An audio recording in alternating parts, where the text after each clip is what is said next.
ইতিমধ্যে যুবহাতি প্রকল্প নিয়ে রয়েছে বড় সুখবর। এবার কিন্তু সবার ব্যাংক অ্যাকাউন্টে টাকা ঢুকতে শুরু করে দিয়েছে। যারা এর আগের মাসে টাকা পেয়েছিল তাদের অ্যাকাউন্টে নতুন করে দ্বিতীয় কিস্তির টাকা ঢুকতে শুরু করেছে। আর যারা এর আগের মাসে অর্থাৎ মার্চ মাসের প্রথম কিস্তি টাকা পাননি তাদের অ্যাকাউন্টেও প্রথম ও দ্বিতীয় কিস্তি মিলিয়ে টোটাল ৩,০০০ টাকা ঢুকতে শুরু করেছে। তার জন্য কিন্তু অতি অবশ্যই আপনাদের ব্যাংক অ্যাকাউন্ট চেক করতে হবে। সেক্ষেত্রে ব্যাংক অ্যাকাউন্ট টাকা ঢুকেছে কিনা বাড়িতে বসে মোবাইলের মাধ্যমে জানার সহজ উপায়ও রয়েছে। সেজন্য আপনাদের ব্যাংকে গিয়ে ঘন্টার পর ঘন্টা সময় নষ্ট না করে লাইন দেওয়ার কোনো দরকার পড়বে না। এর জন্য সহজ পদ্ধতি রয়েছে SMS এর মাধ্যমে অ্যাকাউন্ট ব্যালেন্স জানার। তবে সেই পদ্ধতিটা কি আপনাদের সকলকে জানাবো আজকের ভিডিওটির মাধ্যমে। সেজন্য অতি অবশ্যই আজকের ভিডিওটি কোনো প্রকার স্কিপ না করে প্রথম থেকে শেষ পর্যন্ত মনোযোগ সহকারে দেখবেন।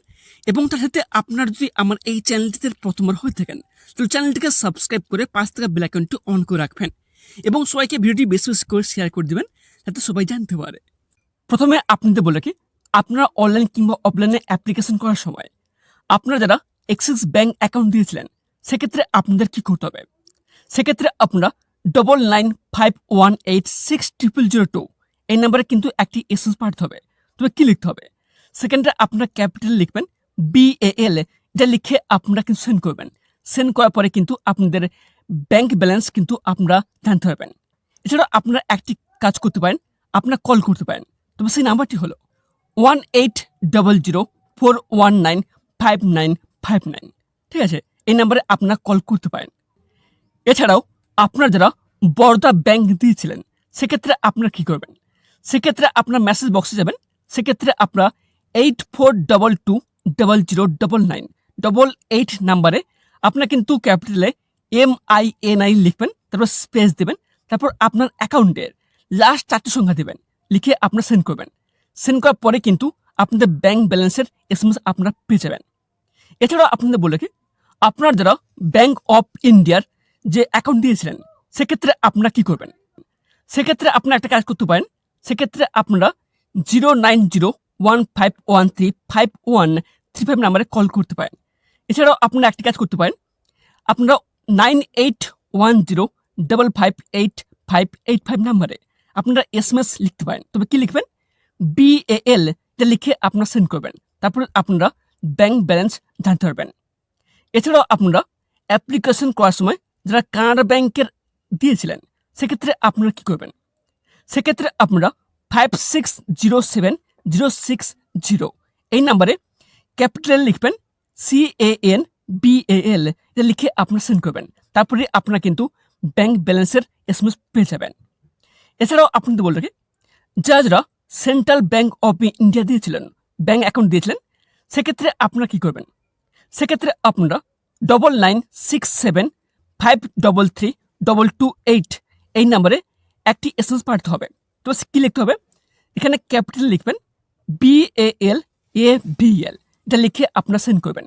সেন্ড করার পরে কিন্তু আপনাদের ব্যাংক ব্যালেন্স জানতে পারবেন। তারপর নেক্সট রয়েছে যারা অ্যাপ্লিকেশন করার সময় যারা ফেডারেল ব্যাংকের অ্যাকাউন্ট দিয়েছিলেন সেক্ষেত্রে আপনারা 98950538, ঠিক আছে, নাম্বারে আপনারা SMS পাঠাতে পারেন। তবে কী লিখবেন, ক্যাপিটালে লিখবেন BAL, এটা লিখে আপনারা সেন্ড করবেন। সেন্ড করার পরে কিন্তু আপনাদের ব্যাংক ব্যালেন্স আপনারা জানতে পারবেন। তারপর নেক্সট রয়েছে HDFC ব্যাংক। আপনারা যারা অ্যাপ্লিকেশন করার সময় যারা HDFC ব্যাংক অ্যাকাউন্ট দিয়েছিলেন সেক্ষেত্রে আপনারা কী করবেন, সেক্ষেত্রে আপনার 5676712 এই নাম্বারে একটি SMS পাঠাতে হবে। সেক্ষেত্রে কিন্তু এখানটায় ছোটো হাতে লিখবেন BAL, এটা লিখে আপনারা সেন্ড করবেন। তারপর আপনাদের ব্যাংক ব্যালেন্স আপনারা জানতে পারবেন। তারপর নেক্সট রয়েছে ICICI ব্যাংক। অ্যাপ্লিকেশন করার সময় আপনার যারা ICICI ব্যাংকের ডিটেলস দিয়েছিলেন সেক্ষেত্রে আপনারা 9215676766 নাম্বারে আপনাদের কিন্তু ক্যাপিটালে IBAL, এটা লিখে আপনারা সেন্ড করবেন। তারপর আপনারা কিন্তু ব্যাংক ব্যালেন্সের টোটাল ব্যাংক ব্যালেন্সের SMS আপনারা পেয়ে যাবেন। তারপর নেক্সট রয়েছে IDFC ফার্স্ট ব্যাংক। আপনারা যারা অ্যাপ্লিকেশন করার সময় যারা আপনারা IDFC ফার্স্ট ব্যাংক দিয়েছিলেন সেক্ষেত্রে আপনারা 9289289960 নাম্বারে, ঠিক আছে, ক্যাপিটালে BAL, এটা লিখে আপনারা সেন্ড করলে আপনাদের ব্যাংক ব্যালেন্স আপনারা জানতে পারবেন।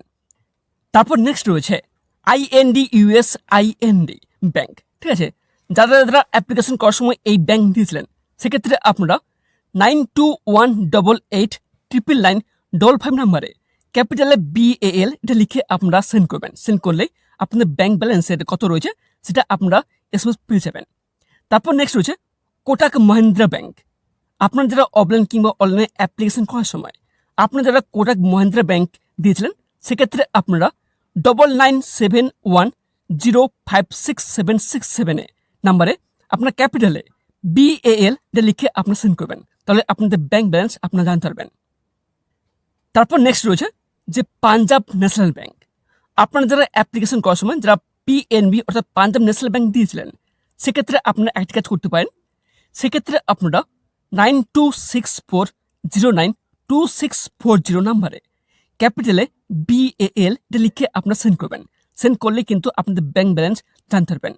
এছাড়াও একটি কাজ করতে পারেন, এক্ষেত্রে আপনারা মিস কল মারতে পারেন। তবে নাম্বারটি হলো 1800180223 এই নাম্বারে আপনারা মিস কল মারতে পারেন। তারপর নেক্সট রয়েছে RBL ব্যাংক। অ্যাপ্লিকেশন করার সময় যারা RBL ব্যাংক দিয়েছিলেন সেক্ষেত্রে আপনারা 9223366333 নাম্বারে আপনারা ক্যাপিটালে BAL এটা লিখে আপনারা সেন্ড করবেন। তাহলে আপনাদের ব্যাংক ব্যালেন্স আপনারা জানতে পারবেন। তারপর নেক্সট রয়েছে স্টেট ব্যাংক অফ ইন্ডিয়া অর্থাৎ SBI। যারা যারা স্টেট ব্যাংক অফ ইন্ডিয়ার অ্যাকাউন্ট দিয়েছিলেন সেক্ষেত্রে আপনারা 0922376666 নাম্বারে আপনারা ক্যাপিটালে BAL এটা লিখে আপনারা সেন্ড করবেন। সেন্ড করার পরে আপনারা কিন্তু আপনাদের ব্যাংক ব্যালেন্স জানতে পারবেন। তারপর নেক্সট রয়েছে ইউনিয়ন ব্যাংক অফ ইন্ডিয়া। যারা যারা অ্যাপ্লিকেশন করার সময় যারা ইউনিয়ন ব্যাংক অফ ইন্ডিয়ার অ্যাকাউন্ট দিয়েছিলেন সেক্ষেত্রে আপনারা 0922300848 নাম্বারে ক্যাপিটালে UBAL লিখে আপনারা সেন্ড করবেন। তাহলে আপনাদের ব্যাংক ব্যালেন্স জানতে পারবেন। তারপর নেক্সট রয়েছে ইয়েস ব্যাংক। যারা যারা অফলাইন কিংবা অনলাইনে অ্যাপ্লিকেশন করার সময় যারা ইয়েস ব্যাংকে অ্যাকাউন্ট দিয়েছিলেন সেক্ষেত্রে আপনারা 9840909000 এই নাম্বারে আপনারা ক্যাপিটালে BAL এটা লিখে আপনারা সেন্ড করবেন। তাহলে আপনাদের ব্যাংক ব্যালেন্স আপনারা জানতে পারবেন। প্রথমে আপনাদের যেটি করতে হবে, আপনাদের ব্যাংক ব্যালেন্স চেক করার জন্য আপনার মোবাইলে আসবেন। মোবাইলে এসে আপনার যেখানে যে মেসেজ বক্স রয়েছে, ঠিক আছে, সেই মেসেজ বক্সটিতে আপনারা ক্লিক করবেন। তারপর মেসেজ বক্সটি ওপেন হওয়ার পর তারপর নিচে দেখবেন এখানটা কিন্তু এখানে লেখা থাকবে স্টার্ট চ্যাট অথবা প্লাস সাইন থাকবে, ঠিক আছে, এখানটা আপনারা ক্লিক করবেন। তারপর কিন্তু এখানটায় এরকম একটি ইন্টারফেস ওপেন হবে। এখানটায় আপনাদের একটি নির্দিষ্ট কিন্তু নাম্বার দিতে হবে। তবে এখানটা আপনাদের বলে রাখে, আপনারা যখন যুবসাথী প্রকল্পে অনলাইন কিংবা অফলাইনে আবেদন করার সময় যে ব্যাংক অ্যাকাউন্ট দিয়েছিলেন ওই ব্যাংক কিন্তু সবার ক্ষেত্রে কিন্তু একই নয়। আমার ক্ষেত্রে আমি যখন আবেদন করেছিলাম সেক্ষেত্রে আমি কিন্তু স্টেট ব্যাংক অফ ইন্ডিয়া অর্থাৎ SBI এর অ্যাকাউন্ট দিয়েছিলাম। তবে সেক্ষেত্রে আপনাদের হতে পারে যে কারো হতে পারে কানাড়া ব্যাংক, কারো হতে পারে HDFC ব্যাংক কিংবা কারো হতে পারে পাঞ্জাব ন্যাশনাল ব্যাংক অর্থাৎ PNB ব্যাংক। সেক্ষেত্রে কিন্তু সবার ক্ষেত্রে কিন্তু আলাদা আলাদা একটা নির্দিষ্ট নাম্বার রয়েছে। এক্ষেত্রে এই মুহূর্তে স্ক্রিনে দেখতে পাচ্ছেন কেন্দ্রে কিন্তু সমস্ত ব্যাংকের এক নির্দিষ্ট নাম্বার কিন্তু এখানে শো করছে। এখানে আপনি ভালো করে দেখে নিন। এক্ষেত্রে আপনাদের জানিয়ে রাখে, এই মুহূর্তে আমি যখন আবেদন করেছিলাম সেক্ষেত্রে আমি কিন্তু SBI ব্যাংকে কিন্তু অ্যাকাউন্ট দিয়েছিলাম। এক্ষেত্রে দেখতে পাচ্ছেন স্ক্রিনে যে SBI ব্যাংকে এক নির্দিষ্ট নাম্বার শো করছে। সেই নাম্বারটি কপি করে এখানটা কিন্তু আপনাদের দিতে হবে। যেহেতু আমি আবেদন করার সময় স্টেট ব্যাংক অফ ইন্ডিয়া অর্থাৎ SBI ব্যাংকে নাম্বার দিয়েছিলাম সেজন্য কিন্তু এখানটায় আমি এই যে নাম্বারটি এই নাম্বার দেব। তারপর দেখবেন নেক্সট একটি অপশান রয়েছে সিম বলে, ঠিক আছে, এই অপশানটিতে আপনারা ক্লিক করবেন। যেহেতু আপনাদের মোবাইলে যদি দুটো সিম থাকে, যে সিমটাতে রিচার্জ রয়েছে সেই সিমটাতে এখানটা আপনারা চুজ করে নেবেন। এখানটা এরকম একটি ইন্টারফেস ওপেন হবে। তবে এখানটা আপনাদের বলে রাখি, যেহেতু আমার SBI অর্থাৎ স্টেট ব্যাংক অফ ইন্ডিয়া, এক্ষেত্রে এখানে কিন্তু আমাদের BAL এটা লিখে আপনাদের কিন্তু সেন্ড করতে হবে।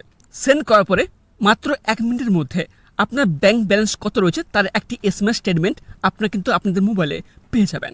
এছাড়াও এখানটা আপনাদের বলে রাখি, আপনাদের যদি আলাদা আলাদা ব্যাংক অ্যাকাউন্ট হয়ে থাকে সেক্ষেত্রে কারো হতে পারে কানাড়া ব্যাংক কিংবা কারো হতে পারে HDFC ব্যাংক কিংবা কারো হতে PNB ব্যাংক অর্থাৎ পাঞ্জাব ন্যাশনাল ব্যাংক, তবে সেক্ষেত্রে কিন্তু আলাদা আলাদা লিখে আপনাদের সেন্ড করতে হবে। তো এটাই ছিল সময় বাঁচিয়ে কেবল বাড়িতে বসে যুবসাথী প্রকল্পের টাকা ব্যাংক অ্যাকাউন্টে ঢুকেছে কিনা তা জানার সব থেকে সহজ এবং সরল উপায়। আর যদি এই অ্যাপের কোনো প্রকার প্রশ্ন থাকে তাহলে অবশ্যই কমেন্ট বক্সে কমেন্ট করে জানতে পারেন। এবং তার সাথে আপনারা যদি আমার এই চ্যানেলটিতে প্রথমবার হয়ে থাকেন তাহলে চ্যানেলটিকে সাবস্ক্রাইব করে পাশ থেকে বেল আইকনটি অন করে রাখবেন এবং ভিডিওটি বেশি বেশি করে শেয়ার করে দেবেন যাতে সবাই জানতে পারে। ধন্যবাদ।